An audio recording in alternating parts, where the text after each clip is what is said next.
2001 brings no clear preseason favorite. Any number of teams with distinctive character and unique weapons could be crowned at the end. An odyssey is a long journey, much like the season ahead. It's marked by drastic changes in fortune. Whose fortunes will be changed? Whose dreams will be dashed? And whose quiet, unlikely hopes will turn with the season into championship glory?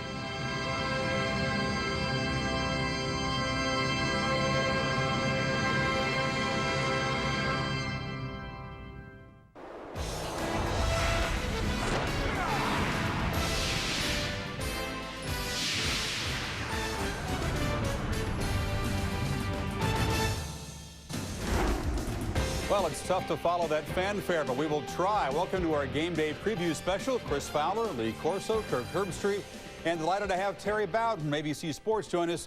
Don't worry, John Saunders. He's not transferring. He's just on loan for the next hour. Terry, just welcome. on loaner. I'm back in the ABC studio this weekend for the Pigskin and Kickoff Classic. Should be a lot of fun. The next hour will break down this odyssey of the 2001 season. Promised Land, Pasadena, January 3rd, under the lights. Well, how do you follow a season where the eventual champ started number 20 and the team that was preseason number 3 won 3 games? We expect another wild and wide open season. The preseason polls mean next to nothing, but they do reflect the balance. 9 different teams got first place votes in the coaches poll. No dominant team because all the top contenders have some major question or liability or big obstacle, whether that's an extra tough schedule or a new coach, a new quarterback, and number 1 Florida, Terry, not without some issues. That's right, but it's not the quarterback problem. They don't have a controversy at quarterback. They got 2 quarterbacks. The schedule is just right. They've got Florida and Tennessee at home. But for Florida to get to the Rose Bowl, they have got to improve on defense. Ever since Hope came to Florida, they have gradually gone down in defense since Bob Stoops left, and this has really concerned Steve Spurrier. He believes he needs to be on the field more. He wants to see more 3-and-outs for the defense, and he's even go so far as to go public and to say that Hope has not done a good job of being smart on defense. And so the challenge at Florida is to become a little bit smarter on defense and play better. Now the challenge over at Florida State is a little bit different. Florida State, when they lost Chris Winkie and they lost Travis Minor and Marvin Minnis, they lost 6,783 yards of total offense. Yo, that's my first yo of the year. That's a big, big move. Now, also the fact that they lost Robert Morgan and Anquan Bolton recently, 2 tremendous wideouts. They got a new quarterback, a new coordinator. I tell you, they got a lot of problems at Florida State. And I think, I'm going to tell you guys one more thing about this. Florida State has been in the national championship game 3 times in a row. I think this is it. I don't think they go to the national championship game. I don't think they go to the Rose Bowl. I think, Kirk, they go to the Orange Bowl. That's it. Prediction already. So you're saying they're going to win the ACC, but you're coaching them up early. Exactly. They're not going still in to August, and you're still cranking up Florida State, getting them ready. Let's talk about the 3rd team in the state of Florida, the Miami Hurricanes. Miami had a great year last year. They lost a head coach, defensive coordinator, 4 players to the first round, and there's talk down at Miami that they could be even better this year. There are a few questions. Number 1, how will this team respond with a new head coach and Larry Coker? Who will be their new receivers that Kenny Dorsey is going to be throwing the ball to? And also, look at the schedule. They have a tough, tough way to go to be able to get to the national championship. Penn State on the road, it'll be an emotional scene. At Pittsburgh on Thursday night, where myself, Doc, Mike Tirico, and Lee Corso will be. Florida State on the road, Boston College, and Virginia Tech. Miami has a tough way to go, and hopefully they're going to be able to bring this team together with a new coach and play with that same fire that we saw from a year ago. Well, the coaching staff, one question. I think if the coaching staff were in place, they're preseason number 1, not number 1. Could be. I'm voting to number 1, not because I think they have the best chance of finishing undefeated, though, because of that schedule. Now, besides the state of Florida's Big 3, the other half of the top 6 all comes from the Big 12 conference, and Texas is kind of the newcomer of sorts here. Longhorns have not finished in the top 10 since 1983. In that span, 7 other Big 12 conference teams have finished in the top 10. 3 other schools from the state of Texas. So some pressure on Mack Brown. Oklahoma, meanwhile, loses only 2 guys to the draft, but they're important guys.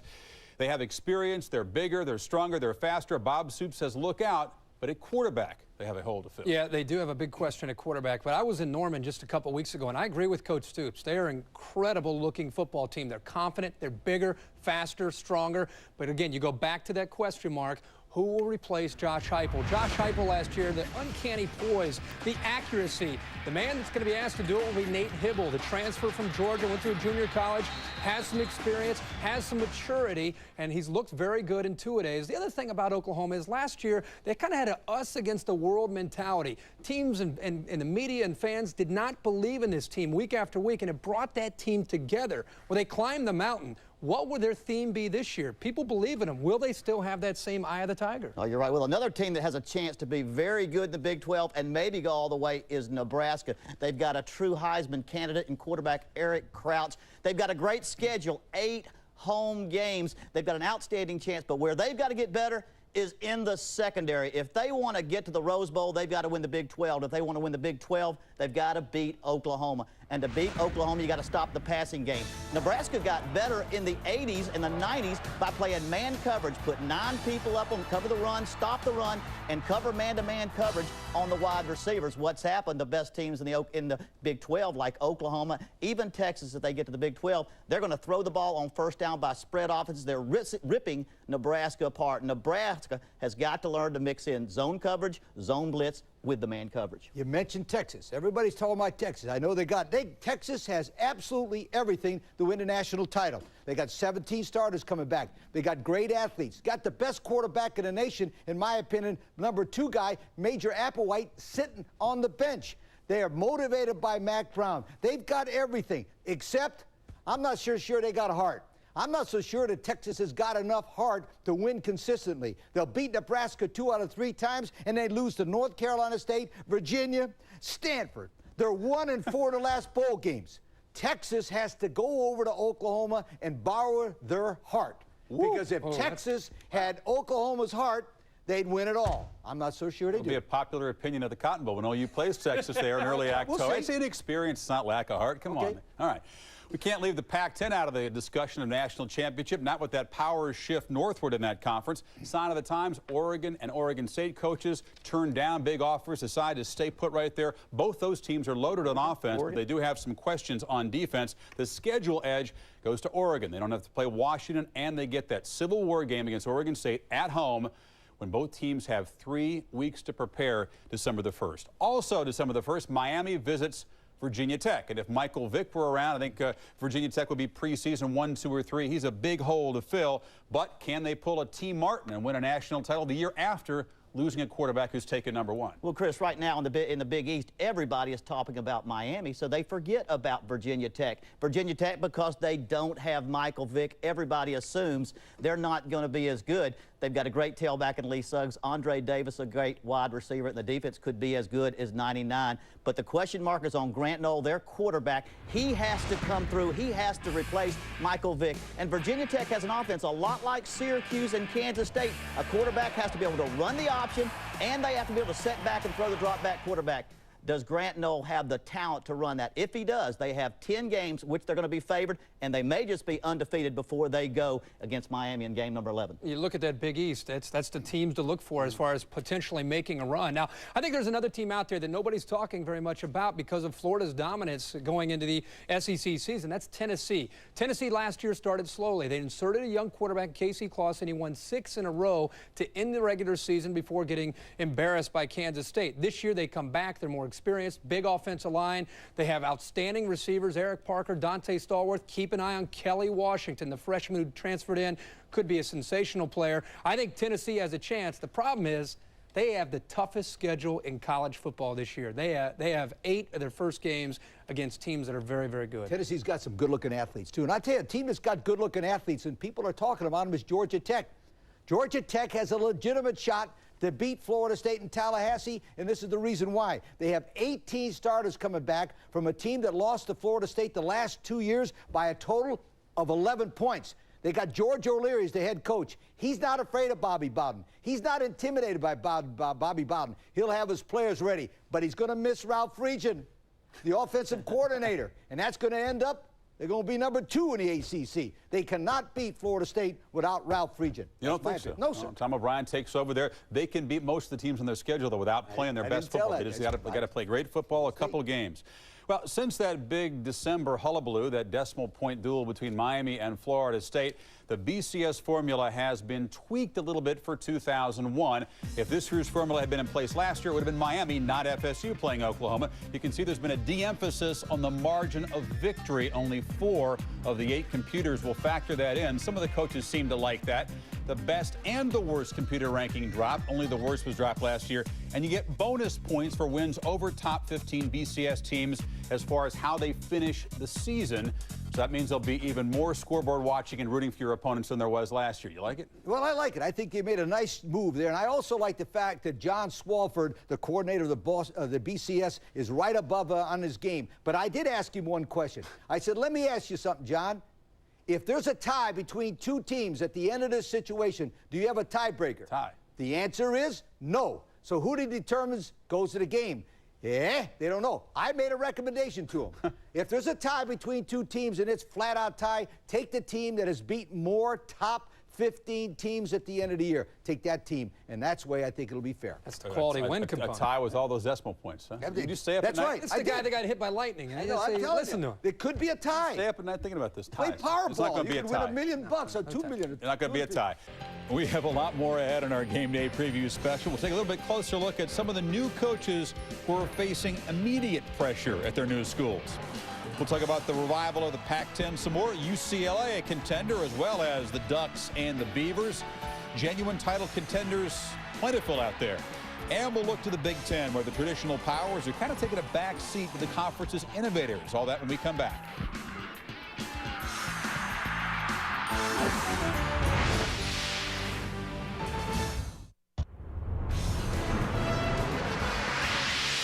College Game Day's preview special is brought to you by Taco Bell. Well, down in Norman, Bob Stoops will try to do what coaches Bud and Barry did, repeat as national champions. We talked about Rocky Kalmus and that loaded Sooner defense. Their first opponent, North Carolina, as John Bunting makes his head coaching debut. Ronald Curry and company. A special edition of College Game Day in prime time, 7 o'clock Eastern time before the ball game. We've talked about the Big 12 Conference, top-heavy certainly, but can you leave out Kansas State, the team that won the Northern Division last year, or Texas A&M, the team that almost knocked off #1 Oklahoma down there in College Station? Big 12 coming off a great season, the best season in its history. It was the strongest conference last year. Just how deep does it go? Is Colorado in the mix as well? I think this year will be the strongest the Big 12 has been since they merged back in 1996. And Chris touched on the Colorado Buffaloes. I think last year, Gary Barnett, his staff, and the players were embarrassed week after week. They were so close so many times and could taste victory, but it was taken away from them. And I think they rededicated themselves this year. They're excited. Craig Oaks, the quarterback, now has experience. Marcus Houston is healthy. They need some receivers to step up. The big thing for them will be preventing teams from scoring big plays through the air. Last year, they were 104th in the nation in pass defense. If they can improve their defense, Colorado definitely is the team to watch in the Big 12. Kansas State. Kansas State lost 26 seniors, and they're playing at Nebraska and at Oklahoma. But don't count them out. I'll tell you why. They can run the ball, they play defense, and Aaron Lockett, the kid that returns punts and kickoffs, is sensational. But the key guy is Coach Bill Snyder. He took one of the worst programs in the history of NCAA and turned it around so much that, listen to this, Kansas State is only one of 2 teams to win 11 games each of the last 4 seasons. That is the second of the year.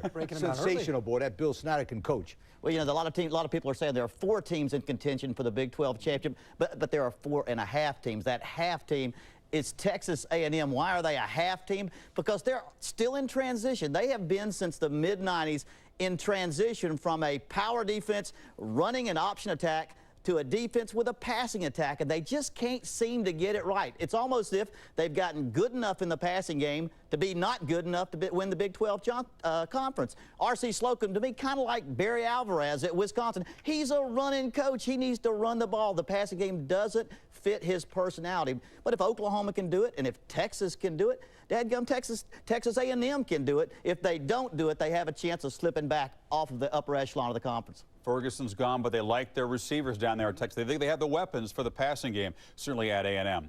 We've talked about the Pac-10, at least the top of the conference, with the shift of the power northward. What about the revival of the L.A. schools? USC with a new coach. UCLA appears to be loaded. Well, down at Arizona, both schools down there are breaking in new coaches. The balance makes it very tough in this conference to repeat year after year, Terry. It's very tough to kind of maintain excellence because everybody has good players in that conference. They sure do, but the team I like is Oregon. I like Oregon not because of players, but I like them because of their coach. Mike Bellotti is right now the best coach in the Pac-10. He's the winningest coach in the Pac-10 over the last 6 years, and he continues to recruit well, and if you'll look at the preseason rankings, he's got them #1 in the conference again.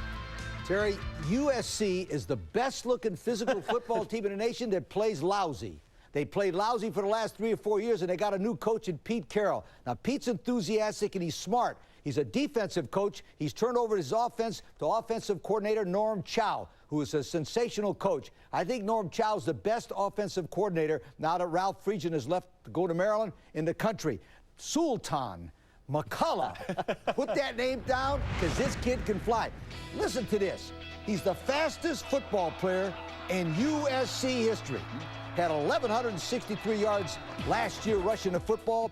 They got game breakers on offense. They got game breakers on defense. If they could get a little heart, that's the second hard team. USC could play against anybody. We got USC and Texas together in a bowl game. That's right. I know that we all like Oregon as far as the Pac-10, and this conference is deep, but I like the Oregon Ducks to win the Pac-10. They have an explosive offense, maybe the most explosive offense in college football with Joey Harrington, Maurice Morris, Keenan Howery out at wide receiver. You know, last year they broke in a lot of new faces on defense. Same story this year, but I think they'll be effective. The other team to watch, in my opinion, the UCLA Bruins. They're healthy on defense. Kenyon Coleman could dominate the Pac-10 from a pass rush standpoint, and if their quarterback Corey Poss and the running back Deshaun Foster can stay healthy, the UCLA Bruins this year, it's a big start. They have Alabama and Ohio State non-conference. Tough way to go, but I think the Bruins could be great. I agree with you. And by the way, we haven't even talked about the team that won the Rose Bowl last year. That's right. Washington. It's really a shame. It seems that every year in the Pac-10, there's not the matchup that you want to see. You'd love to see Oregon play Washington. They're rivals. They're neighbor states. They ought to play every single year. They're not going to play this year. Even without Tuiasosopo, you cannot count out Washington. They'll be very much in the mix. Well, still ahead, we're going to preview the SEC and how good a chance does LSU have of regaining its past glory coming out of the Western Division. And speaking of past glory, we'll check in on the Fighting Irish when we come back.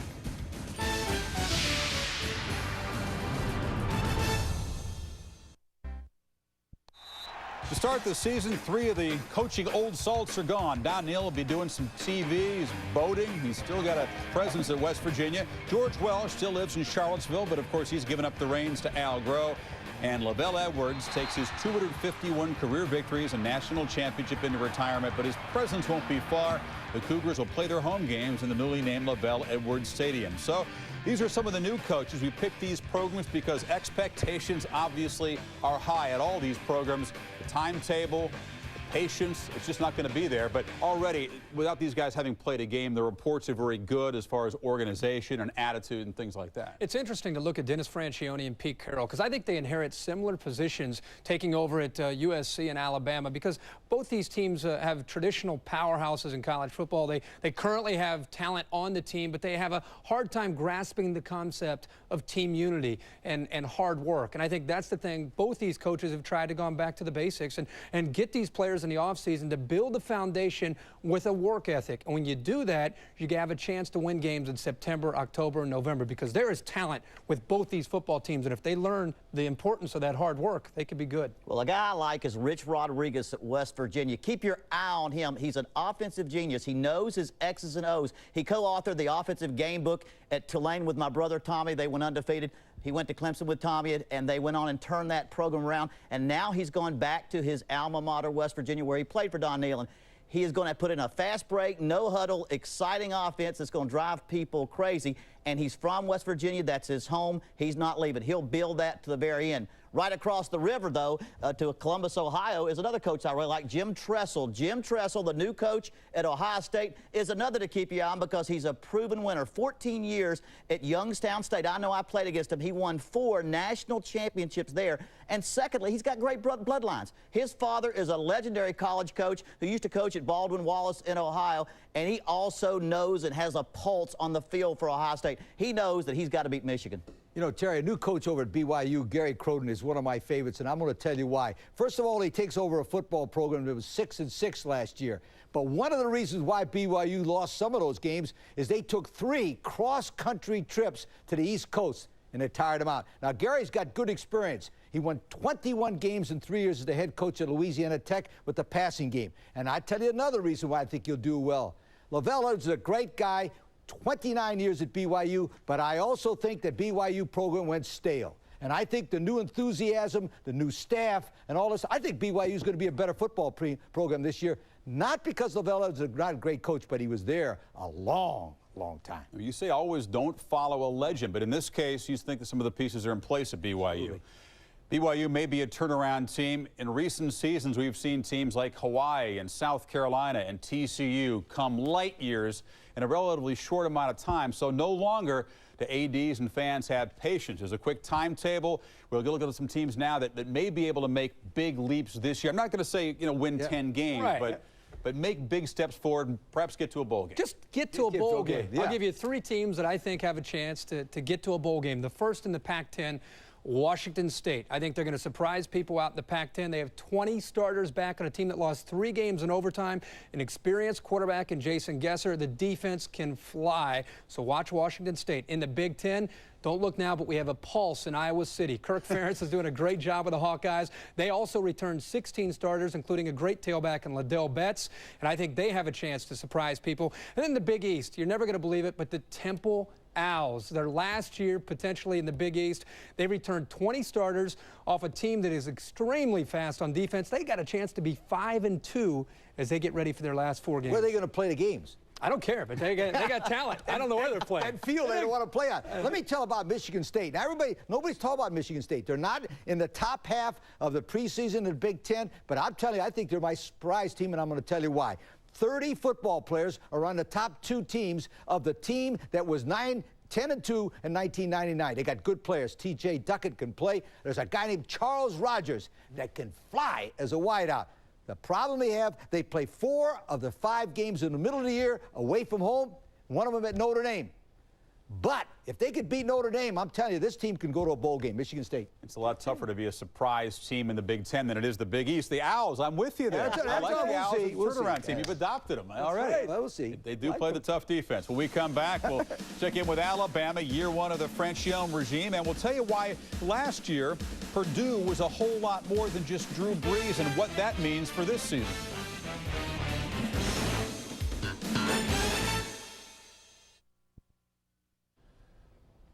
A lot of folks believe the Big Ten Conference looks a little funny this year. The decision by Michigan quarterback Drew Henson to play baseball, orchestrated by Ohio State booster George Steinbrenner, makes Michigan perhaps not the solid favorite. John Navarre will replace Henson. Look for big improvement on Michigan's defense. They weren't very good last year, should be a lot better this year. And all across the conference, I think you'll see better defense played in the Big Ten.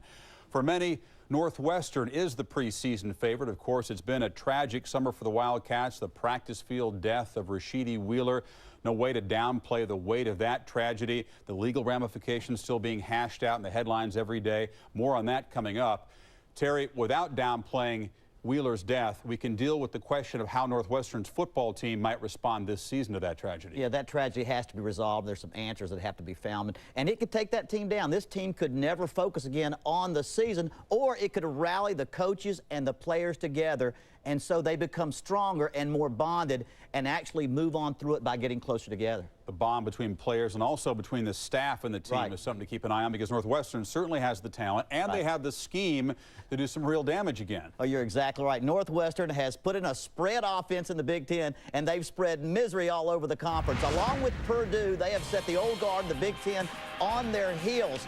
They throw the football. Randy Walker told me this summer that in the Big Ten, coaches have been playing offense in a phone booth They've been letting themselves be defense, but what they do is spread it out and give the ball to Damian Anderson. If you spread the ball out, that's not enough. But if you spread the ball out and are willing to throw the ball on any down, especially first down, the defense has to spread with you. It opens lanes up, and a guy like Damian Anderson gets almost 2,000 yards, and they were 8th in the nation. Had 8th in the nation and were 256 yards rushing last year. But, Lee, you know one thing, it takes defense to win championships. They weren't very good. Well, you talk about defense. Illinois had some problems on defense last year. They were 113th out of 115 teams. Not good. So Ron Turner did a smart thing. He hired 3 new defensive coaches. I wonder why. Now, if they get better on defense, they could be a real football team. But the key point about Illinois, remember, they lost 3 games last year by a total of 11 points. And one of the reasons, they got a tremendous quarterback coming back in Kirk Kittner. Now, Kirk is a sensational offensive player. He holds a single-season record at Illinois for touchdown passes, 24. He's an excellent NFL prospect, coached by a former NFL guy in Ron Turner. Now, Illinois plays at Ohio State and at Michigan. But remember, 2 years ago, they beat Ohio State and Michigan both on the road. If the defenses improve, I think Illinois goes to a bowl game. You know, last year's Michigan game seemed to really be the end of their season. They couldn't recover from that, but you're right, they have a lot of talent. You know, with all this talk of razzle-dazzle and the spread offense in the Big Ten, in my opinion, you still win the Big Ten Conference by playing great defense. That's why the 2 teams I like this year, the Purdue Boilermakers and the Ohio State Buckeyes. Purdue, last year, 3rd in the Big Ten in total defense. That was lost with all the Drew Brees hype. 10 of those guys are back this year for Purdue. So I think keep an eye on Purdue. And Ohio State, their front 7 will be as athletic as anybody in the conference. 2 great safeties led by Mike Doss. And if you want to watch Ohio State, watch their first 3 games. Because with all this momentum and people are excited about a new coach, can they get through their first 3 games, especially the UCLA game, to carry that momentum into the conference schedule in Indiana's first game? I think Purdue and Ohio State are the 2 front runners. But you say a little bit back to the old days, because the defense was bad in the Big Ten last year. I mean, traditional good defensive teams, Penn State, Michigan, Ohio State, took the year off. I think we all agree it's going to be a much more defensive year in the conference. You guys ready for the next class on a little curriculum here? Yes, we are. Yeah, the next class involves some math. You see, you have to replace all the numbers put up by the stars who have moved on, especially star quarterbacks. So, how do you replace your most important offensive player? Well, coaches aren't dummies. Talent evaluation isn't an exact science. 5 programs are looking for the men to replace the man on their respective teams. Last year's Rose Bowl loss left Purdue looking for a replacement for its leader for the last 3 seasons, Drew Brees. How do you replace a 2-time Heisman finalist and 3,668 passing yards? The answer, the Boilermakers' hopes rest on the shoulders of its 19-year-old redshirt sophomore, Brandon Hance. He appeared in only 2 games last season and completed 5 passes for 77 yards and a touchdown. Josh Heupel finished 2nd in the Heisman race as he rewrote the Sooner passing record book, while Oklahoma surprised everyone by winning the national championship in the Orange Bowl. Junior Nate Hibble beat out sophomore Jason White. He'll get first crack at replacing OU's all-time passing leader. When Michael Vick led Virginia Tech to the national championship game 2 seasons ago, Hokie fans wished the day would never come when he would leave. Well, it's arrived. So how do you replace the most exciting college football player in years? You don't. But with an experienced and productive supporting cast around him, it'll be up to inexperienced junior Grant Knoll to lead Tech to a 3rd straight 10-win season. Big players making big plays in big games. For the last 3 seasons, Florida State looked no further than Chris Weinke. The Heisman Trophy winner finished his career with a 32-3 record and 1 national championship. How do you replace Bobby Bowden's first ever 3-year starter at quarterback? Although having never taken a college snap, redshirt freshman Chris Ricks beat out Anquan Bolden before Bolden was sidelined for the year with a knee injury. In 1999, Marcus Tuiasosopo became the first player in D1A history to rush for 200 yards and pass for 300 in the same game. The Rose Bowl MVP led the Huskies to 8 come-from-behind victories in 2000. This year, the Huskies' all-time leader in total offense is gone. Stepping in is Cody Pickett, whose resume includes 2 completions in last year's Rose Bowl on a drive that led to the game-winning touchdown. Not just the numbers, but the intangibles you have to replace. It's been very, very hard to win a national championship after losing a quarterback taken #1, but it has been done. Team Martin and the Volunteers the year after Peyton Manning was drafted. And back in '87, Steve Walsh quarterbacked the Hurricanes to a national championship the year after Testaverde left. Now, of course, you're trying to do that at Virginia Tech with Michael Vick taken #1 overall. Down in the SEC, we've talked about Florida and Tennessee, and much of the preseason talk has been about those two national title contenders. Beyond those two, there hasn't been any national title talk about the other 10 teams in the conference, but you know the SEC is always the deepest conference in the country. There are very, very few free passes, and when you go in on the road in the SEC, you're going to have a tough time. Now, Alabama has to reestablish its home field as a dangerous place to play. Alabama plays 5 teams in the preseason top 25, but more importantly, 4 of them in beautiful downtown Tuscaloosa. And here's the important thing about Alabama. They got some players, and they got a guy Kirk and I love named Freddie Mullins. This guy is sensational wideout. If they'd have coached him last year, he'd have been in for the Heisman. This kid can run, he can throw, he can catch, and I love this football player. Alabama's my choice as a prize team in the SEC because of Dennis Franchione. And the reason is he can coach and he can win. Listen to this. He has a record of 138, 65-2 for 16 years as a head coach at these powerhouses: Pittsburgh State, New Mexico, TCU. Can you imagine what this guy will do when he gets those Roll Tide guys? I remember you and I were down there for a bowl game when he came to visit us, and we both said, look out. The future of Alabama football is very, very good with Dennis Franchione there. I think that if you look at Alabama, at least, right, I remember Freddie Mullins 2 years ago. We thought he was the next Peter Warrick. Last year, there were some rumors about him not working hard. All that is behind him. He's ready for a good year, and I agree with Lee. I think Alabama's ready for a good year. The SEC West is interesting because if you look at Alabama, LSU, Mississippi State, it's going to be a race down to the wire. I think Mississippi State is going to have a great year this year with Jackie Sherrill. 4-year starting quarterback and Wayne Matkin. 1-2 punch in the backfield of Dante Walker and DeCenzo Miller. They have receivers, a big offensive line, and Joe Lee Dunn, the defense coordinator, always has the dogs ready to play. Mississippi State, great team this year. The problem is they play in the SEC where every single week you got to be ready or you could lose. Kirk, I spent 5 years in the SEC West. Well, I mean 5.5 if you count that last half a year. And the reason it drove me crazy because it's so competitive. Nobody has better athletes than anybody else, so you never know who's going to win. But I like LSU because they've got an athlete at quarterback that stands out a little bit above everybody else. I'm talking about Rohan Davey. This guy reminds me of Dante Culpepper. He's big, he's fast, he's got a great arm, and he's got great intangibles like leadership. He was only healthy for 2 games last year. Tennessee and Georgia Tech in the Peach Bowl, they won both of those. Chris, if he stays healthy for 11 games this year, they're going to be in the SEC championship game. I agree, LSU has to be the favorite, but Arkansas, that has a home game against Tennessee very early in September with payback on their minds. Can't forget about the Hogs. I agree. Or Mississippi and how tough it is in that division. You're right.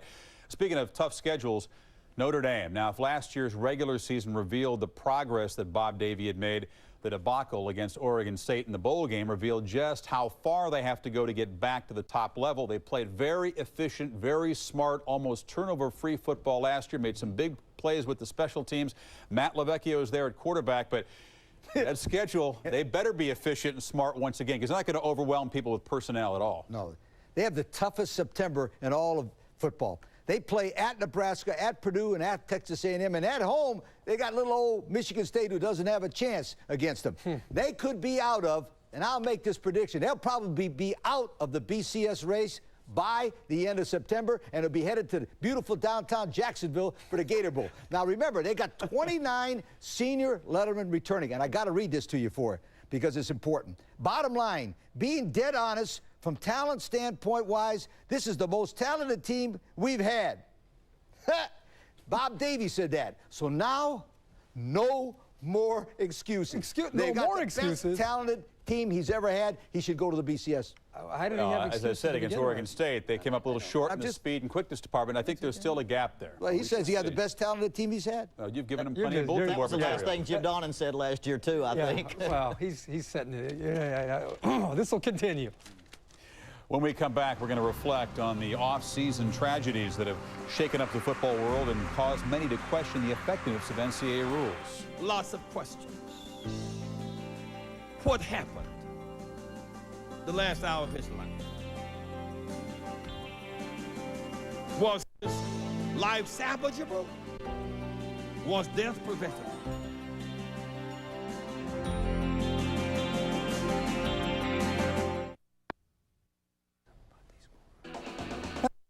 College Game Day preview special. How did you spend your summer? Some interesting off-season pursuits for some football players. Maurice Bradford has been a model receiver for the Buffalo Bulls so far in practice. Over the summer, he was just a model under the hot lights of the fashion world, appearing in magazines and catalogs. You think he'll catch some flack from his teammates? Ken Hamlin of Arkansas took it to heart when he was told he needed to help rebuild Razorback football. The free safety spent the summer working construction on the expansion and renovation of War Memorial Stadium. Joined by 3 teammates, he helped increase seating capacity by 20,000. But LSU's punter Ryan Miles may have had the most interesting summer. He got in his LSU jersey, traveled to L.A., and then tested his knowledge of retail pricing by appearing on The Price is Right. He's always been a big Bob Barker fan. He got off contestants row, got on stage. Ryan was not able to win his game. He took a spin at the Showcase Showdown, gave it a good whirl here. About 15 minutes later, it stopped spinning. Came up with 65 cents, fellas. Not good enough to make the Showcase Showdown. He'll have to settle for the showdown with Tulane on Saturday. We'll come back. With 323 career wins, Paul Bryant has long stood alone as the most accomplished football coach in 1A history. But this season, the Bears' mark will be eclipsed by perhaps 2 men. A 9-win season by Florida State would give Bobby Bowden 1 more win than Bryant. And, of course, Joe Paterno needs only 2 victories to move past Bryant into college football immortality in his 51st season at Penn State. He can tie the record, of course, September the 1st, but Miami comes calling to Happy Valley. Now, sharing the spotlight that night with Paterno, of course, will be Penn State freshman Adam Talaferro. Suffered an injury last season against Ohio State, a nearly miraculous rehabilitation. He will jog from the tunnel, leading Penn State out in the field as they take on Miami. What an emotional scene that will be. The news not quite as good for another player who suffered a spinal injury in a game last year. Curtis Williams of University of Washington, still confined to a wheelchair, battling slowly. He's living with his brother David and their family in Fresno. Of course, this college football season has not yet begun, and already a number of programs under pressure, programs being scrutinized because of the loss of life, players participating in voluntary workouts. Of course, these deaths have brought to light the question, just how voluntary are these workouts? Yeah, voluntary. I mean, if you're not there, people say, well, he doesn't really want to play. I mean, no matter how you twist it. I do think we as a body, the NC2A and college football, need to really look at being able to more closely monitor off-season, what we refer to as off-season workout time. The NCAA mandates that football coaches cannot be present at off-season workouts, which often leaves the man in charge out of the loop. All the players are staying on campus now, and their programs are run by the weight coach and the strength coach at that university. And just about every team in the nation, all their kids stay all summer. So that's where I think maybe some of those things might be attributed to. Well, first of all, I would be much more comfortable if there was actually a coach present to oversee the workout. So that would be my baseline recommendation. I would want to make sure that all colleges, the coaches have an emergency plan in place that they've shared with the athletes, even if they're not going to be there. The reason for coaches not being allowed to attend the workouts? I think they feel that we'll abuse it and have football practice. It's, they think we'll abuse things all the time, when I think that, in a situation as this, it's for the safety of the player. It's not to be used as, football practice. You can't have practices. It's used to be as a conditioning session. We spend so much time telling kids, Gatorade, all these sports drinks, make sure you drink. When I played football, even in high school, you weren't allowed to drink water. I mean, my coach used to put a bucket of water on it, and he put a sack of oatmeal in it so you wouldn't drink it. He could wipe the sweat off you. And the first 10 years I coached in college, we never let water on the field. But now we've been trained to make sure. I think that there'll be a good review of everybody's standards, and unfortunately it takes an incident like that to happen, but I would hope that if there is a review of things, it'll allow us to be more involved in it, to make sure that we have a little better supervision over those situations. accountability without authority is a tough way to go. We're faced with a fact. We have a bunch of kids working out in the summertime. Right? What's best for them? Should have some supervision. No question about it, no. The other solution is don't let them. Right? No workouts. Guys, the workouts are going to be a reality. They're hardly voluntary. The rules in place, I think, are completely outdated and need to be changed in this area. Well, first of all, Chris, let's take a look at this very important from a former coach's standpoint. Remember, both of these young men died in voluntary summer practice, not regular season practice. That's a big difference because, number one, before the season, everybody takes a physical. Before the involuntary, quote-unquote, practice, they don't take a physical. And number two, there's no medical people there. There's a few, but they're not allowed because of the rules. Now, mark it on your calendar. Because of Dale Earnhardt Sr.'s accident, NASCAR made a heck of a lot of changes. Same thing. The NCAA and the presidents will step in there, and I promise you they're going to do something drastic with voluntary summer practice from now on. Yeah, you're going to have to get more people involved and give the players, obviously, a much better chance. I think you need to take it another step. I think before the players actually get out there, you need to do a more thorough physical exam. A lot of times when players get ready for a season, you go through an exam, they'll check you out a little bit, check your elbow, your leg, your knee. Oh, you had surgery there, you're okay, good luck, we'll see you next season. I think they need to instrument a echocardiogram. And what this will do is it'll take a picture of the heart and really investigate to find out which player is at risk and which player is not. And then when you find that out, you can go out and you can practice accordingly based on this player's individual status in this regard. And I know it's expensive, but I think it's at least worth looking into. Well, you're right. You know, that out of this case, you've got to look at it. You've got to make sure, whether you play football and practice in July or in August, you've got to have the right number of medical people monitoring the situation. You've got to make sure there's a minimum standard for a physical and a minimum number of athletic trainers, doctors available at every required exercise who have the authority to overrule any coach when it comes to the condition of a player. You've got to have some kind of minimum standard.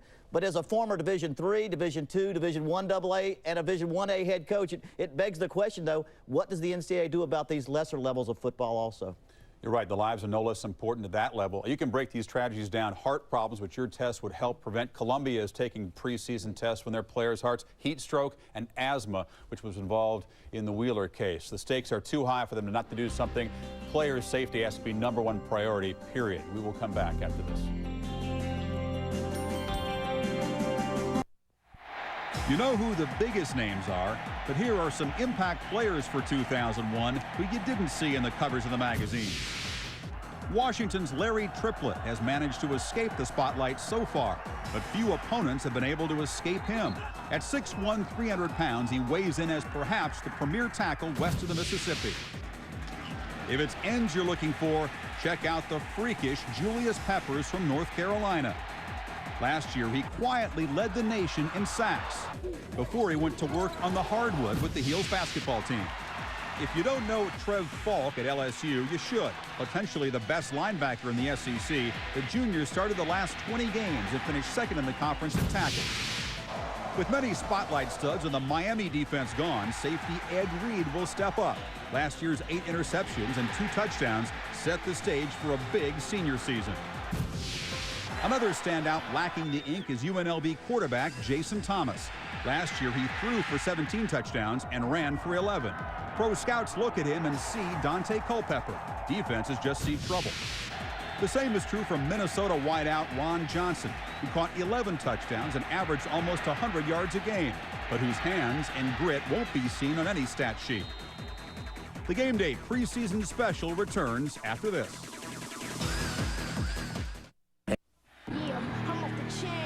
Have you ever seen me? I'm the future. I represent how it's gonna be. I'm the future. Boy, people get ready. It's the future. I don't know about y'all, but I know about me. And when you think about the future, I'm all you see. Boy, people get ready. It's the future. I represent how it's gonna be. I'm the future. Boy, people get ready. It's kind of sketchy to use the H word before October when the numbers are put up and the games are won and lost, but those are some of the top Heisman contenders going in. I think, guys, there's probably a bigger lack of big-name players coming into a season this year than any other season. Most people out there probably cannot name the top returning vote-getter for the Heisman from last year. I can. Can you? And I'm picking him to win it this year. Damian Anderson, Northwestern's running back. Why? And let me tell you a couple of reasons.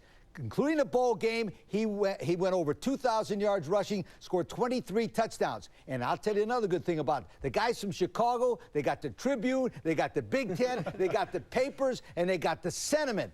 Northwestern has never had a Heisman winner. The first Heisman winner, Jay Berwanger, played in Chicago at the University of Chicago. For that reason, I'm picking Damian Anderson to win a Heisman. I love your moxie. You know, you're coming out there picking Damian Anderson. Go for it. Unless he's going to play both ways and play some defense to help that defense out. They're not going to stop very many people going into the year, but I like that. I look at the quarterback position this year. I think there are two quarterbacks that have a chance. I think, number one, Ken Dorsey, because he's going to be quarterbacking a team that has a chance to be in the national profile, national highlights every single week, making big plays. And Eric Crouch, 8 home games. You know Nebraska's going to win games. He's going to put up big numbers. So Crouch and Ken Dorsey, I think, have the two best chances. Well, I think those two. I agree with you. There's no reason we should be talking about the Heisman and picking someone before a game has even been played. No stats, nobody, and everybody's so even going into the season. It's kind of like the #1 team. There's not really a #1 Heisman candidate that's out there. That's why I pick a guy maybe that's at the right position, at the right school, with the right big games that will project him down the road. And so you look at a guy, like you said, Ken Dorsey, maybe Joey Harrington at Oregon. All right, let's say some of those quarterbacks teams lose games. Nobody has monster numbers. What about a philosophical question? Adrian Peterson, the 1AA dynasty down at Georgia Southern. He won the Walter Payton Award a couple of years ago, top 1AA player. Watch this run For this run alone, he should win this year's Heisman. Look at him just throwing people. Well, I mean, Steve McNair was a contender with All-Florida State. This guy's good. He's a pro prospect. Should he be involved in the mix because a 1AA player? You don't think so? Odd positions like defense, lower levels, they make great runner-ups. That's all there is. I'm not saying invited. He should get invited. Maybe he'll be invited to join us as we promo something that is about 4 months away. See you Christmas. The Heisman Trophy presentation presented by Wendy's. Join us in New York, December the 8th.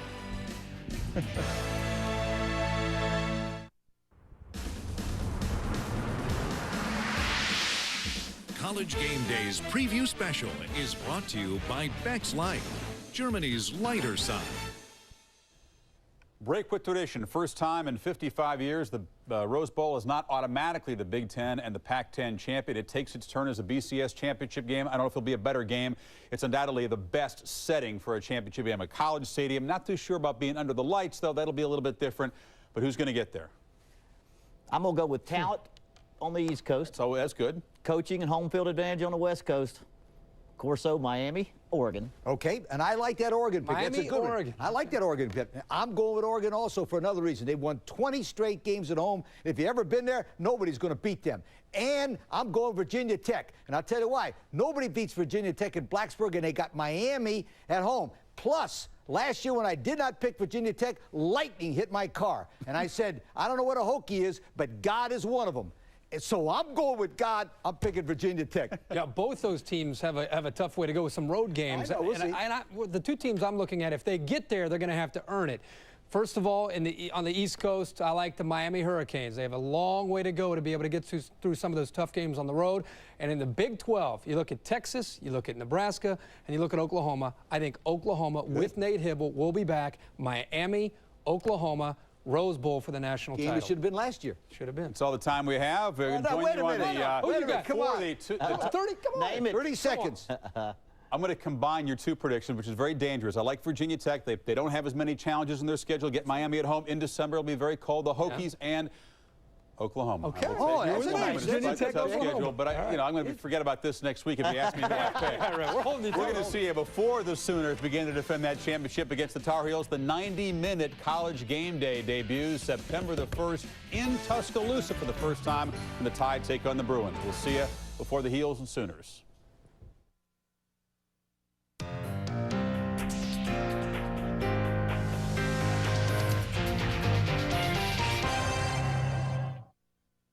The life. Defense, Rocky Calamus back. They will open defense of their national title or pursuit of another one against North Carolina. That comes your way at 7:45 Eastern Time. It is preceded by College Game Day, brought to you by Discover Card. And we will check in at Norman with Ron Franklin and Mike Godfrey. Guys getting ready with a little tailgating, and Boomer Sooner, the schooner, is on the road, or at least that one is. We're back in a bit.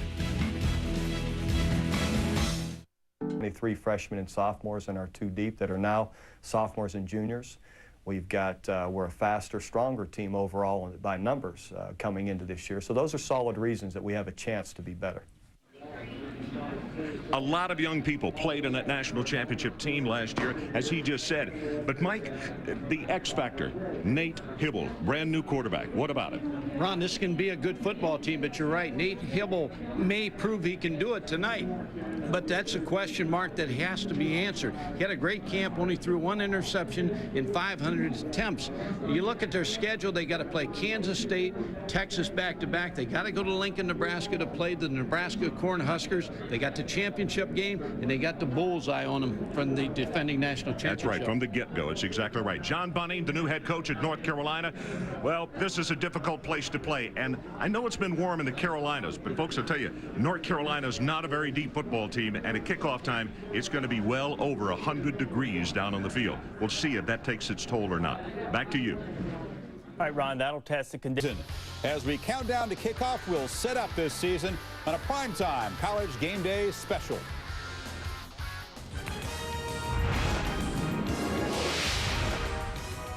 Enter a season where no record is out of reach, no tradition sacred. The run for the Roses has a whole new meaning as the Badgers and Big Red embark.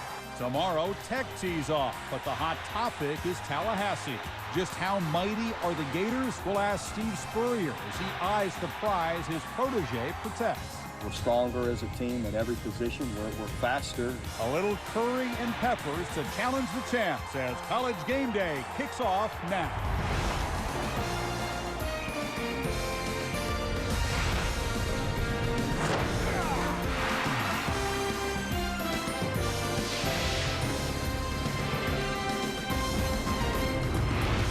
College Game Day is presented by Discover Card, proud sponsor of college football's premier pregame show.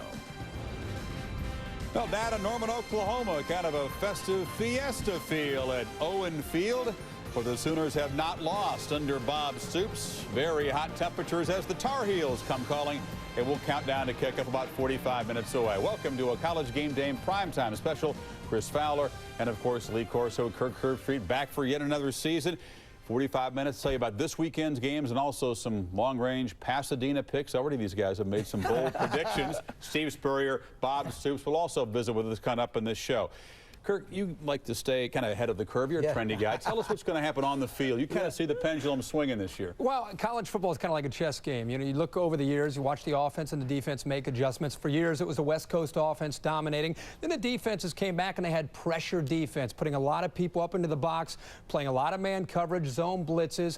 Now, the last couple years, it's been the offense's turn with the spread offense. Well, I think this year, it's the defense's turn to make the adjustments. I think you're going to see more defenses with 5 and even 6 defensive backs as part of their regular package to use to try to cover all these different wide receivers that are in the game. Now, the tricky part here is when you spread yourself out with all those defensive backs, you leave yourself vulnerable to teams still running the ball. But keep an eye on the defenses being better. Keep your eye on the defenses on the other side. Because of the fact that there's going to be no huddle offense, the defenses come up with a secret plan. They don't huddle anymore. They stayed around in the corner like they're waving to everybody to get the signals that way. Number 2, watch for more defensive football players to play up front because you fatigue more chasing the passer than you do throwing the football. Last but not least, the limitations on scholarship mean closer games. Example, TCU, Nebraska today. The teams that win will have the special teams kicking game. And let me give you a hint right here. There's 11 ways to score in a college football game. 5 of them on offense and defense, 6 of them are with the kicking game. Did you know that? Watch the kicking game. It would be more important this year than ever. All right, we'll watch the kicking game coming up in this Sooner Tar Heel game. Hoping to play Giant Killer tonight, a Tar Heel team that has a new toughness traced to new coach John Bunting. The ex-Heels linebacker has a Super Bowl ring, and he has a supersized challenge. Carolina has never beaten a top 5 team. They open with 3 straight road games, including Texas in 2 weeks. Is Bunting sandbagging when he says, quote, not even Newt Rockne could take this bunch and beat the Florida States? Didn't the team he's playing tonight beat Florida State, dominate them? Oklahoma, this group might even be a little bit better than last year's Steve Cyphers, but everybody is worried about the new face in the Oklahoma roster. And of course, that's the quarterback. Steve? That's right, Chris. Most of the 75,000 who are here tonight have come to watch at least 2 things. 1, a convincing Sooner victory. Just ask them, they'll tell you. And 2, Nate Hibble. Named the starter just 9 days ago. Tonight, he takes his first step in replacing Josh Heupel. I don't look at it as, man, I have to replace Josh Heupel. I've learned a lot from him in terms of preparation, mainly. He's huge into, you know, preparing down to the last ounce of everything. So I learned a lot from him, and, you know, again, it's a new team. I think Nate brings confidence to this offense. A lot of enthusiasm, power. He's an athlete. He can. He's a good director, which is, you know, something we need. He's put in a lot of studying in the film room, a lot of work on the field throughout the offseason to get himself prepared to win football games for this offense. And I feel that he brings a lot of confidence to this offense. Nate is a very bright young guy, and he works very hard. His preparation for each game is meticulous.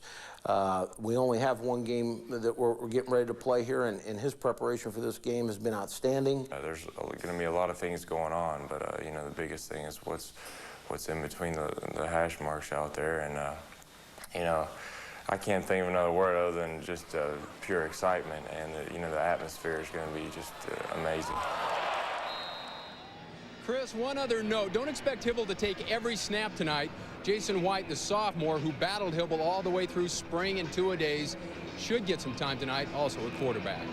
I'd agree. Hibble gets the start, though, 41 months after he first set foot in the college campus. Imagine waiting that long. But, guys, when you talk about big old Mark Mangino as a coach and the scheme and the supporting cast, hard to imagine a better situation for a new quarterback. Absolutely right. Right on target. Let me tell you something about Oklahoma. First of all, they averaged 39 points a game last year. They got great wideouts, tremendous offensive line, but an inexperienced quarterback. That's why I think Quentin Griffin, the running back, will be the star, especially early in the season. Here he goes with a great run against Kansas State. Watch him be bust tackle and get through a great running back. But watch the offensive line open up the hole against those beloved Florida State Seminoles. Right there. Nobody in the middle. Oklahoma's offense will miss Josh Heupel a lot, passing and leadership. So therefore, I think they're going to have a problem offensively. I think they'll be better defensively and kicking game, but I think they're going to struggle offensively. Well, how do you think they beat your boys last year in the Orange Bowl? The defense. Their defense last year dominated teams. I don't know what's going to be different about this year. I think their offense is going to be fine. You look at the big offensive line. Lee mentioned Quentin Griffin's back. You have experience and talent at wide receiver. I think these wide receivers are not being talked about enough. They have plenty of people that are all coming back. Look at Antoine Savage. He was the big play man last year with 48 receptions, led the team, and he has plenty of speed. Josh Norman's kind of the big physical receiver, averaged 15 yards a catch a year ago. Andre Woolfolk made so many big plays. We were standing right there. He made that big catch against Nebraska, 42 catches on the year. And Curtis Fagan, seems like all he did was catch touchdowns. He had 7 TDs last year. Of course, all eyes are going to be on Nate Hibble tonight, but I think he's going to play well. I really do. As long as he doesn't go out and try to do too much, rely on the experience and the talent around him. If he can do that and relax, I think Nate Hibble will perform well, and I think the Oklahoma offense will be good this year. All right, some more thoughts on this game coming up. We'll see if you guys think the Heels have a chance. Bunting has a motto this year: answer the bell. His team has been watching tapes of the Thrilla in Manila to try to motivate him for this game as they go against the champs. We hope for a Thrilla in Tuscaloosa next Saturday, the premiere of the 90 Mid College Game Day, 10:30 Eastern, new start time. Preview UCLA, Alabama, as well as the game of the week, Miami and Penn State, plus Wisconsin and Oregon. Highlights coming up. Eric Crouch did say ouch a few times, but Thunder got in the end zone. And lightning was one of the problems at Wisconsin before the Badgers finally got rolling against Virginia. We're coming back.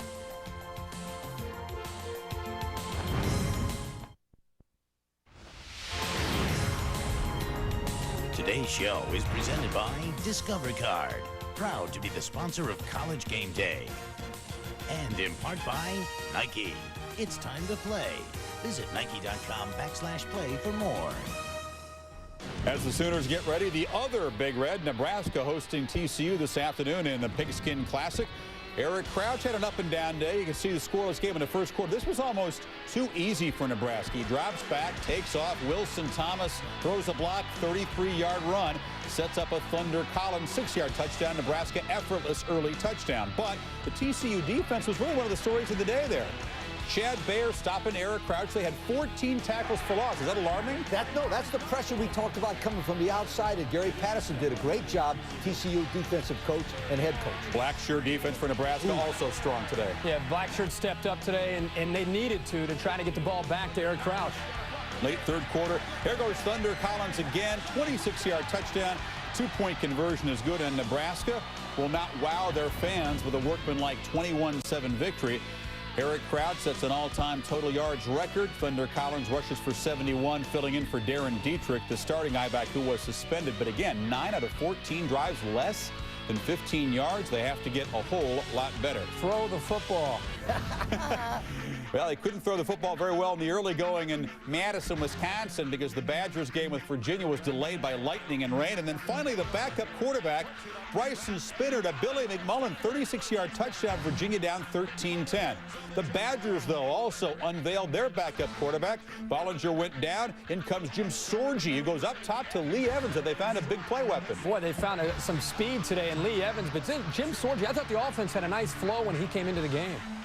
Virginia's offense and Al Groh's debut spoiled. 296 total yards, could not convert the third down of the first half, and Anthony Davis trying to maintain the great line of tailbacks of Wisconsin, not the ex-Trojan Anthony Davis. Pretty good ball game, 142 yards. Wisconsin gets much tougher as they have to go out to Autzen Stadium and take on the Ducks. Your impressions, though, of the Badgers today? I thought the Badgers looked good. I really did. Anthony Davis, redshirt freshman, different style than I think what we're used to from Wisconsin. When Sorgi came in, the offense had a nice flow to it. He threw the ball well, and the holes opened up front. But I think this year the Big Ten is wide open. I think you have about 6 teams that have a chance to win this conference.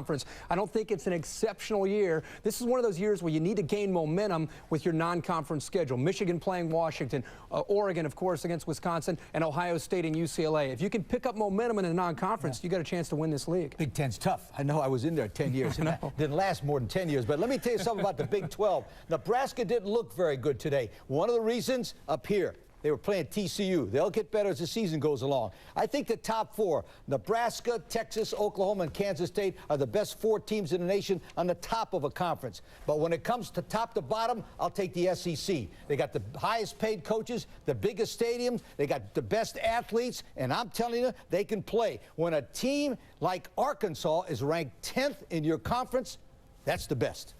By the way, the best news out of that game in Lincoln is that John Turntime, the defensive tackle for TCU, who was taken off in a stretcher. Injury does not appear to be all that serious. He will accompany the team back to Fort Worth, which is generally a very, very good sign. If you like yards and points, the game for you this weekend, besides the BYU-Tulane game, might be Fresno State at Colorado. Both defenses have some issues. Both offenses are loaded. David Carr, the quarterback for Fresno State, might be one of the best pro prospects around.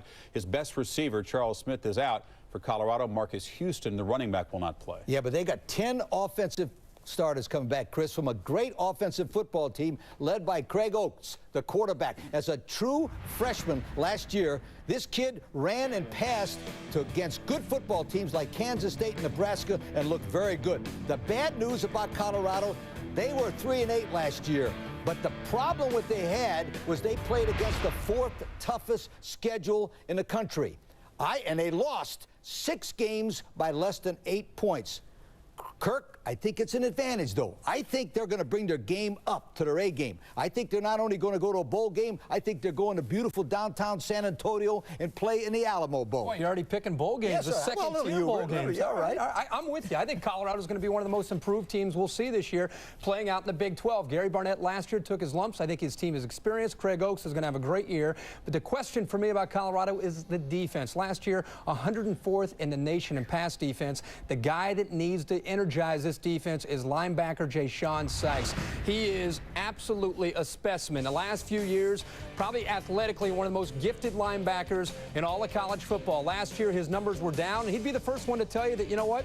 I was worried too much about taking the next step, worried about going to the NFL. He said he's rededicated himself. He's ready to go, and he better be ready to go because Colorado needs him to lead that front seven to get more of a push up front. And that's going to be the key when they play Fresno State. They have to put pressure on David Carr to slow them down because they have injuries and youth in the secondary. If they can do that, they can have a good year. But I think they'll beat Fresno State, but that defense better be ready. That's going to be a shootout. I'll tell you, Fresno needs a breakthrough. They're the WAC favorites. They won 15 straight at home, which, so look out Oregon State when you have to go to the Valley.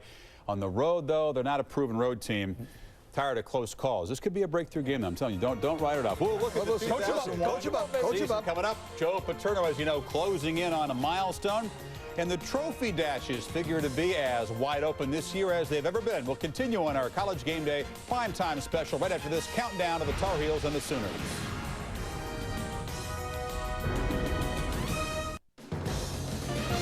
Tradition is brought to you by Tostitos Scoops, the dip lover's chip.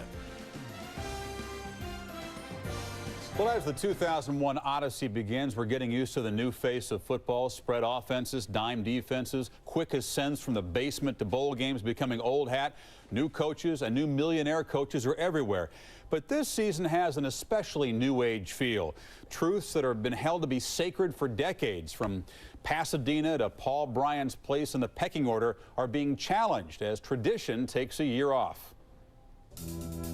Finally, the old granddaddy takes a turn in the BCS spotlight dance, interrupting 5.5 decades of Pac-10 Big Ten tangos. Besides new schools, the old school types must deal with the Rose Bowl under man-made lights, 60 hours after Pasadena's traditional main event, the parade.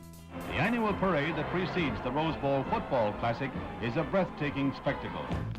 If you find float judging criteria a little fuzzy, get a load of the new BCS math, a formula with less weight on victory margins and bonus points for quality wins.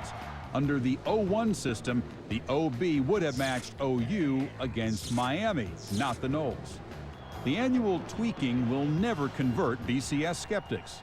They can tweak it till they're all tweaked out, and it's still gonna, it's gonna have to be a playoff. Not even the timeless Paterno will be around to witness that. In the meantime, savor the milestone moments this season as first Joe Pa, then Bobby Bowden surpassed the Division 1A win record that's belonged to the Bears since he passed Pop Warner 19 years ago. With no one else close, to the last septuagenarian standing will go the new mark forever and ever. Amen. I think because that all-time record in the history of the game is so close that him and Paterno will battle it out to one of them. One of them pushes daisies, I guess. Alive, but coaching no more, Lavelle Edwards, George Welsh, and Don Nehlen. The icon age is ending, just when the getting is good. Now, almost a third of the 63 head coaches in the 6 BCS conferences make $1 million plus, a staggering escalation in the last few years. On some campuses, one football coach can out-earn 20 full professors. Another perspective bender, a jolly green giant-sized Joey Harrington, price tag for boosters $250,000, smiling down at Midtown Manhattanites. National name recognition is lacking among top college players more than any preseason in memory. Quick, name the top returning Heisman vote getter. Damian Anderson, Northwestern. The trophy dashes will be wide open. This football season dawns with both heavy hearts and lifted spirits. The chilling death of Northwestern's Rashidi Wheeler symbolizes a summer of practice field tragedies, giving rise to questions with no answers. While the inspiring recovery of Adam Talaferro has answered the prayers of thousands, this Penn State freshman jogging from the tunnel opening night with former teammates in tow, one of the season's first moments, may just be its most powerful one.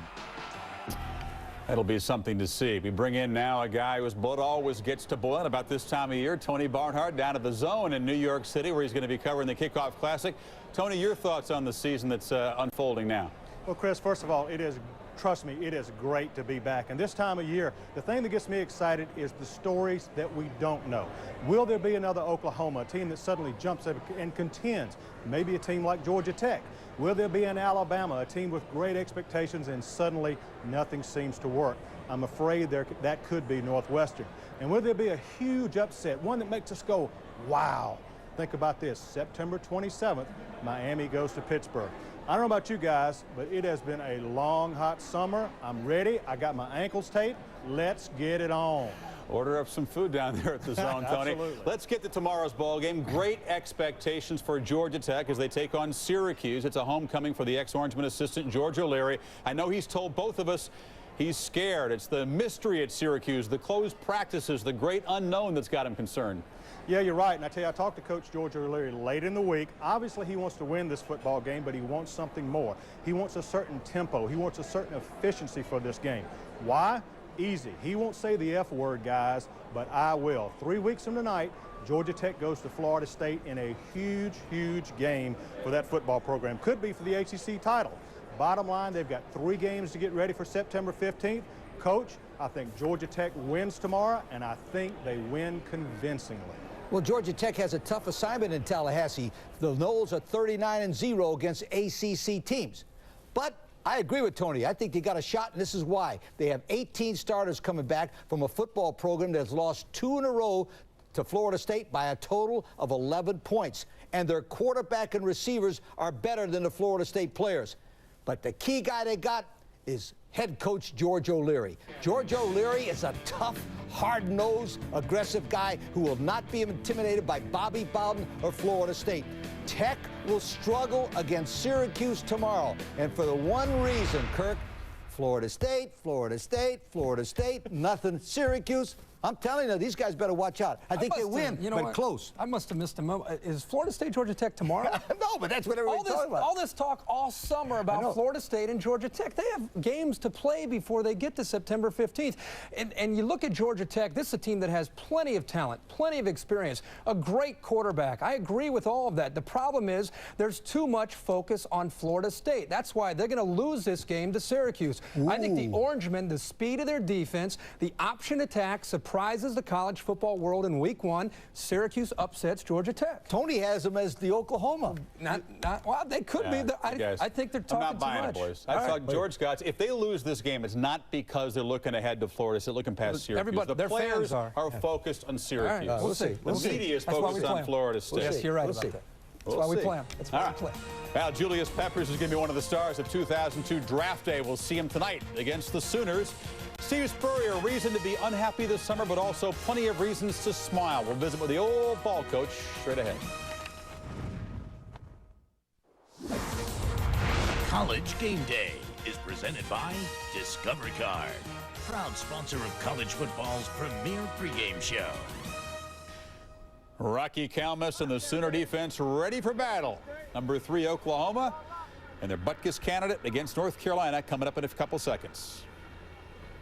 Now, the team that's deemed worthy of the pole position for the 2001 championship race, the Florida Gators. Florida makes the second biggest jump in history from a final ranking to a preseason ranking. Gators, as you recall, were 3rd in the state last year, but a lot of talent. Schedule that brings Tennessee and Florida State to the Swamp. The toughest road game is at LSU. They open with Marshall next Saturday, and enjoying his final weekend of peace before the pressure of a football season, Gators head coach Steve Spurrier. Steve, you've been very guarded. You've been warning your guys not to get big heads, not to read the magazines, and you've said that really they haven't looked like, at times, the best team in the country. Give me the readiness for the Gators to open the 2001 season. Well, Chris, we really feel like we've not done much of anything to earn number 1, and I still don't know how all the voters sort of jumped on our bandwagon, but we appreciate it. It's neat to be number 1 in the country for ever how long you can hold it. But we're not that good a team. Like you said, we finished 10th. We lost 2 of our last 3 games. Our defense was 8th in the conference. Our run game was like 10th or 11th. So we got a lot of improving to do if we're going to have a big season. Coach, it seems like every year there's talk about the quarterback position in Gainesville, and this year no different coming into the season. People wondering what's going to happen. Could you assess fall camp and the way things look as you guys get ready for that first game against Marshall between Brock Berlin and, of course, Rex Grossman? Kirk, we feel like we've got two of the best quarterbacks in the country, and you know, you sort of wish one was clearly better than the other, but that hasn't happened through preseason practices. Rex Grossman has been working mostly with the first group and Brock with the second. But we'll name a starter Monday and give him a chance to go with it. Steve, rumor has it that you even went over on the defensive side of the ball this spring and coached them over there. You were recently quoted saying you hope your defense plays smarter this year. Obviously, you're not too excited about the defense. Do you think they're going to be ready to take on the challenge as the #1 team in the nation? Well, Lee, our defense played well at times last year, and other times not so well. We had a difficult time getting the other team off the field. We ended up dead last in possession time in the SEC last year, but we did get a lot of turnovers. That's the best thing we did defensively, was get some crucial interceptions. Seems like Lito Shepherd would get one at the exact time we needed it in several big conference games last year. But just hopefully we can be more detailed to our assignment every play. If we do that, I think our defense will play much better this year. Now, Steve, your son, Steve Jr., getting set to begin his season, also known as Bubba, as the receivers coach of Oklahoma. I know you've been on the phone talking a little preseason trash with him just a little bit. Well, a little bit, Chris, but, you know, right now I'd like to publicly thank that Oklahoma football team for beating FSU. They made life a lot more comfortable in the state of Florida for us Gators. You know, not only would FSU have won it, but Miami would have probably won the other side of the national championship. So Oklahoma made life a lot nicer for the Gators down here. Steve, it's been maybe your toughest off-season, back surgery, a lot of pain there, and then, of course, the tragic death of the incoming Florida freshman Araso Tam, which took a big toll on you. Are you recharged enough to jump into this season? It's been a very tough summer, hasn't it? Yeah, it was difficult. It was difficult losing Aros, because he's just a wonderful young man, had his priorities in life in really the perfect order, his faith in God, his family, academics, and football. He was just a hard worker in everything he did, and freshman guys, they all loved him. They got to know him a lot better than the other guys, because he's only here about 3 to 4 weeks. But it was, you know, it seems like those things don't have to happen. I think we grieved, and we're going to keep him in our memory forever, and hopefully these players and our team will do some things to make Aros very proud he was part of this team. Steve, we wish you and your team the best. Thanks for taking time to join us. And coming up, we'll visit with Spurrier protege Bob Stoops, who tells Kirk he's misunderstood. Well, I'm sure there's a lot better head coaches out there in the country. I never claimed that I was the best.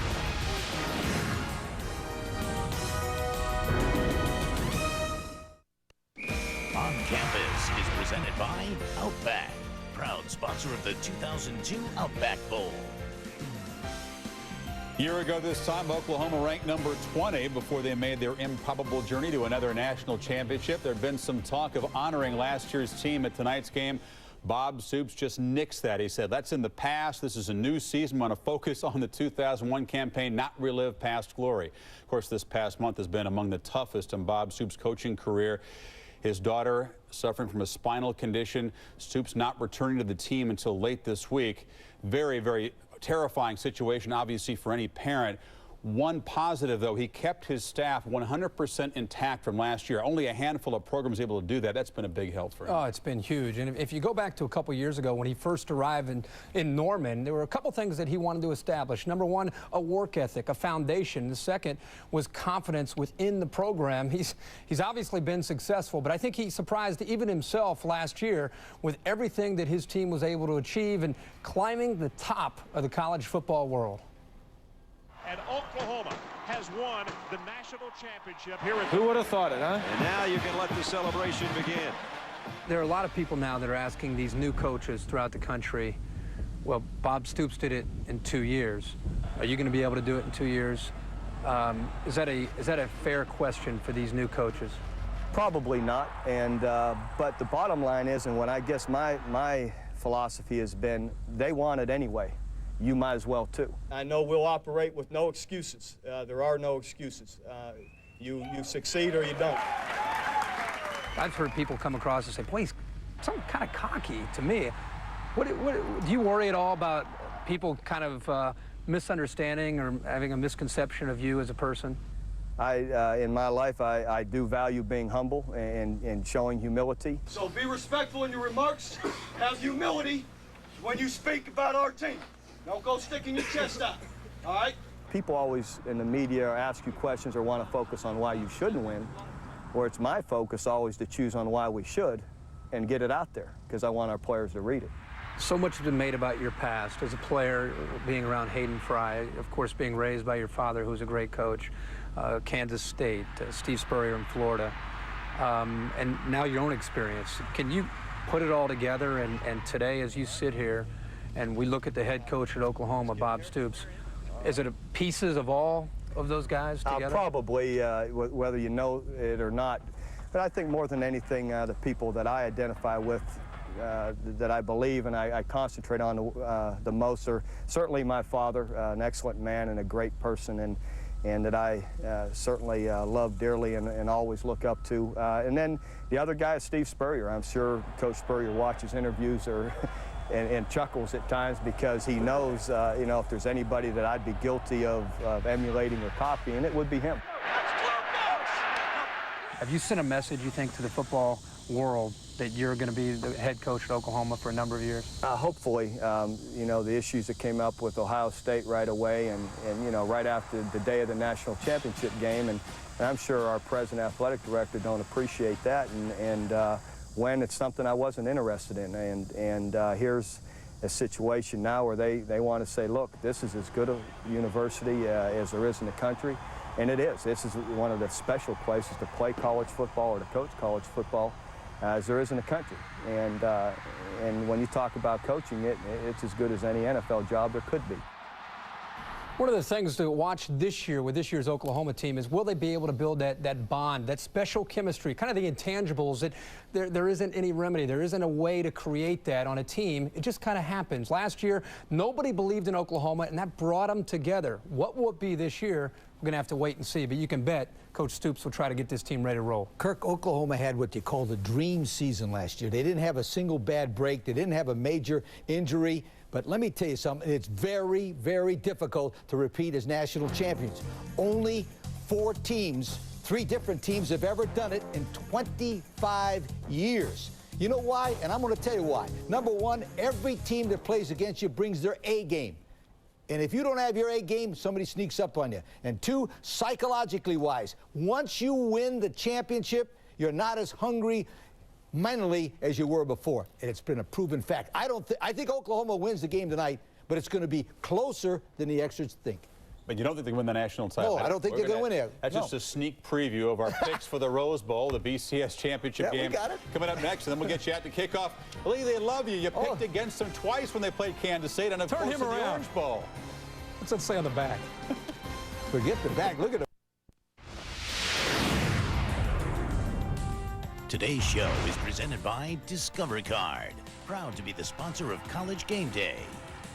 And in part by Original Coors. Nothing beats an original. College Game Day is a presentation of ESPN, the worldwide leader in sports. For more, log on to ESPN.com. We want you to join us from Tuscaloosa, Alabama. There for the first time as we debut with a 90-minute College Game Day, 10:30 Eastern. Plenty on the Bruins and Crimson Tide. And, of course, Miami, Penn State, a very candid conversation with Joe Paterno. Now, the first 3 BCS title games, notice a pattern. It's always been Florida State, preseason number 1 or 2, against a team that starts 10th or lower. Tennessee, Virginia Tech, last year Oklahoma. 2 of those 3 teams won. So it's time to talk about the 2002 Rose Bowl on January 3rd. Tony Barnard up first from New York. Tony? Well, I tell you, I started working on my top 25 back in May, Chris. I called Coach Bobby Stoops. I said, Bobby, I think you're going to be pretty good. He says, I think we're going to be better. Uh-oh. I'm going with Oklahoma. They made a believer out of me on the other side. Despite what Coach Spurrier says, I like the Florida Gators. 34 out of the top 44 back. Coach, mark it down. The Gators and Sooners will be in Pasadena. Mark it down. No Florida State or Oklahoma in Pasadena. I think it's going to be Oregon. Why? They've won 20 straight at that ballpark in Eugene, and nobody beats them there. UCLA's got a good chance, but forget about it. And Virginia Tech. Why? Virginia Tech can run, throw. They got great defense, and they got Miami at home. So I'm going Oregon. Virginia Tech. You know what, my man? You've come a long way since last year. You didn't even know where Eugene, Oregon was. I'm thinking of them for. Okay. It's those green uniforms. I think this will come down to December 1st. I agree. Virginia Tech has a chance because of their schedule. I think that comes down to December 1st to lose to Miami. I like Miami coming out of the East, and then in the Big 12, I like the Oklahoma Sooners. I think Nate Hibble is going to be much better than people think. Oklahoma playing Miami for the national title. Good pick. Very easy to eliminate contenders, not find them. I'll combine your picks, go with Virginia Tech against Oklahoma. We'll see you back here at halftime. Oklahoma and North Carolina up next from Norman. Enjoy.